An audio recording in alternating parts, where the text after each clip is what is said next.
Assalamualaikum warahmatullahi wabarakatuh.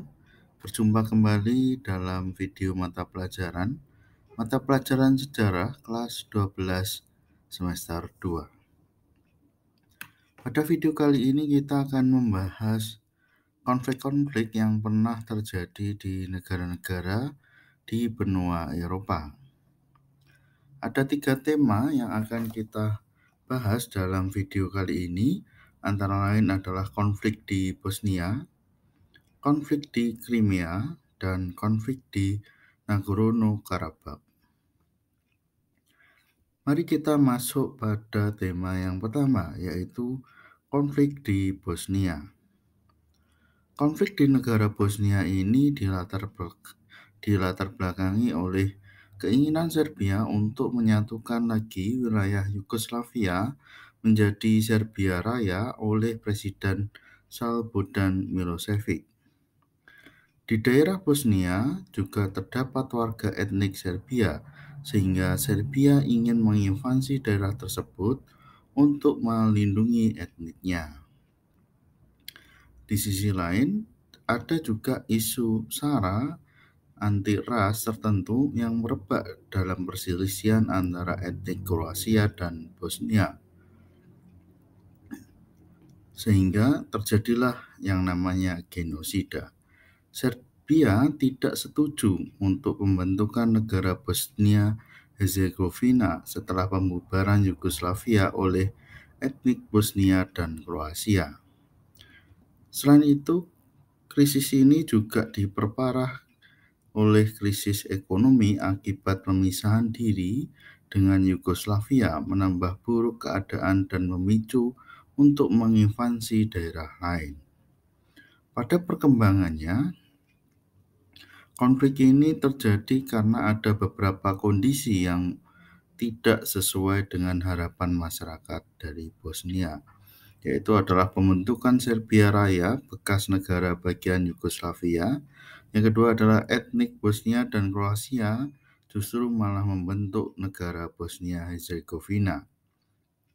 Hal ini membuat masyarakat membentuk kelompok perubahan, yaitu etnik Bosnia dan etnik Kroasia bersatu untuk memperjuangkan membentuk negara Bosnia-Herzegovina. Pada perkembangan konflik, proses konflik ini terjadi perang antar etnik, antara lain Bosnia Kroasia melawan etnik Serbia.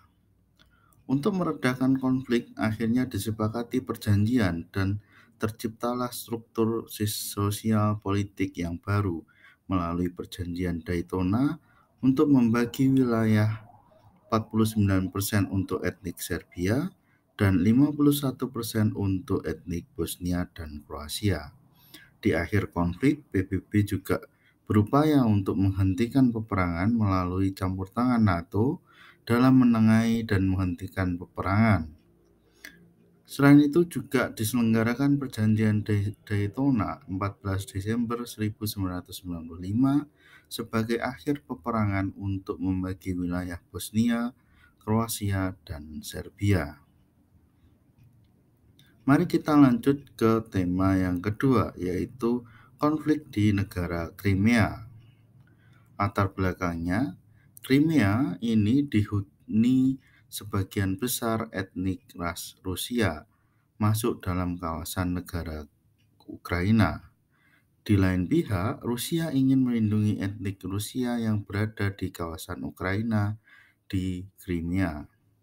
Sedangkan Presiden Viktor Yanukovych dikudeta oleh kelompok oposisi dan meminta bantuan Rusia. Rusia melakukan invasi di daerah Crimea yang merupakan bagian dari negara Ukraina. Kedekatan Presiden Viktor dan Rusia membuat campur tangan Rusia semakin dalam konflik di negara Crimea ini. Presiden Viktor menarik diri wilayah Crimea pisah dengan wilayah bagian negara Ukraina dan bergabung dengan Rusia. Kedekatan Ukraina dengan negara Eropa dalam ekonomi dan pertahanan membuat krisis hubungan antara Rusia dan Eropa. Pada perkembangannya, ada beberapa kondisi yang tidak diharapkan oleh masyarakat di Crimea. Antara lain adalah Ukraina yang terlalu dekat dengan Eropa berdampak renggangnya dengan Rusia.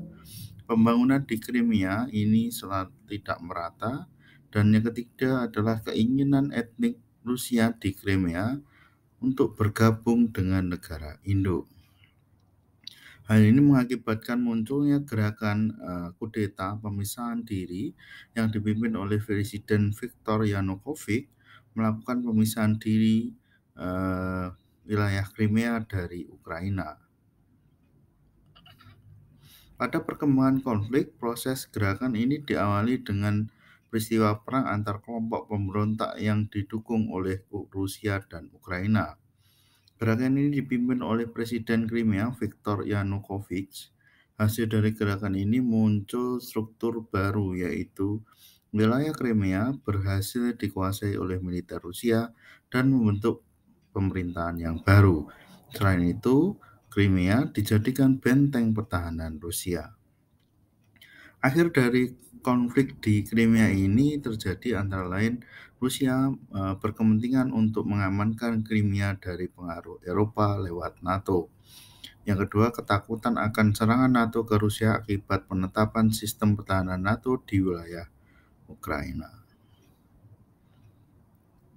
Tema yang terakhir adalah konflik di Nagorno-Karabakh. Konflik di Nagorno-Karabakh ini dilatar belakangi oleh wilayah Nagorno menjadi wilayah yang dipersengketakan antara negara Armenia dan negara Azerbaijan. Nagorno-Karabakh terletak di wilayah strategis karena merupakan jalur darat yang menghubungkan kawasan Timur Tengah dengan Eropa Timur. Pergunungan Kaukasus juga menyimpan kekayaan barang tambang, salah satunya adalah minyak bumi. Secara geografis, wilayah negara Nagorno-Karabakh terletak di wilayah Azerbaijan, namun penduduknya didominasi oleh etnis Armenia. Soviet menjadikan dua wilayah tersebut sebagai negara federasi dan memutuskan wilayah Nagorno-Karabakh masuk dalam wilayah resmi di Azerbaijan. Konflik memperebutkan wilayah Nagorno-Karabakh ini muncul ketika Mikhail Gorbachev kala menjadi Presiden Uni Soviet tahun 1985 mengeluarkan kebijakan Glasnost Perestroika. Salah satu kebijakan Glasnost yaitu membuat adanya kebebasan di masing-masing wilayah Uni Soviet untuk menentukan masa depannya sendiri. Pada akhirnya terjadi perkembangan konflik, yaitu Armenia maupun Azerbaijan memerdekakan diri menjadi negara berdaulat. Akibatnya muncul perang perebutan wilayah Nagorno-Karabakh antara negara Armenia dan Azerbaijan.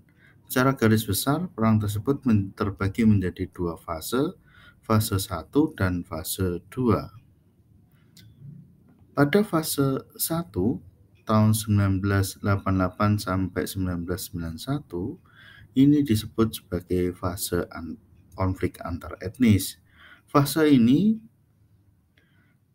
dengan konflik tertutup antara etnis Armenia dan Azerbaijan atas wilayah Nagorno-Karabakh.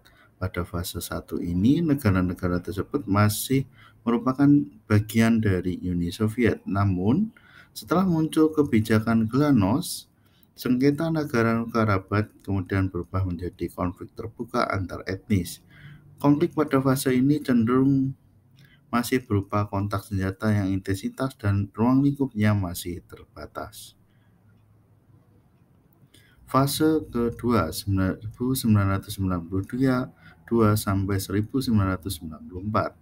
Konflik ini bermula ketika Uni Soviet runtuh dan wilayah Armenia dan Azerbaijan menjadi negara berdaulat.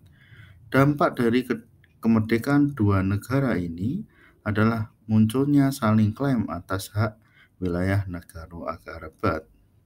Armenia menganggap Nagorno-Karabakh sebagai bagian wilayah dan wilayah tersebut dihuni oleh mayoritas etnis Armenia.